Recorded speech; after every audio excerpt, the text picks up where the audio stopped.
আপনাদের সকলকে আমন্ত্রণ জানাচ্ছি আগামী 30 জানুয়ারি 1 ফেব্রুয়ারি সামনে শুক্র শনি সারা ভারতবর্ষে সারা ওয়ার্ল্ডের বুজুর্গ আগামীদের আসছেন।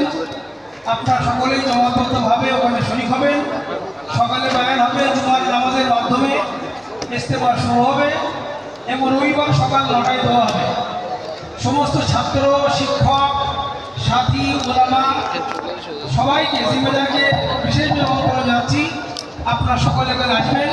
আমার উস্তাদ হযরত মাওলানা মুফতি মাসিদ দাওয়াত বরকাতুহ তিনি এসেছেন, তিনি দোয়া করবেন। আমরা সকলে সেখানে শরীক হব ইনশাআল্লাহ। আপনাদের উদ্দেশ্যে জানানো হচ্ছে যে আজানের 10 মিনিট পরেই জামাত হবে, জামাতের পরে খাওয়া দাওয়া শুরু হবে। আপনাদের কাছে বিনীত অনুরোধ এইটাই যে খাওয়া দাওয়ার জন্য উচ্ছৃঙ্খল করবেন না। আপনাদের জন্য হার দরজা আমরা চেষ্টা করেছি আপনাদের সুন্দরভাবে সুষ্ঠুভাবে ব্যবস্থাপনা করার জন্য। আমাদের এই যে লাইনগুলো আছে আপনারা দেখছেন, এর মধ্যে আপনারা বসে যাবেন। আপনাদের দ্বারা আমরা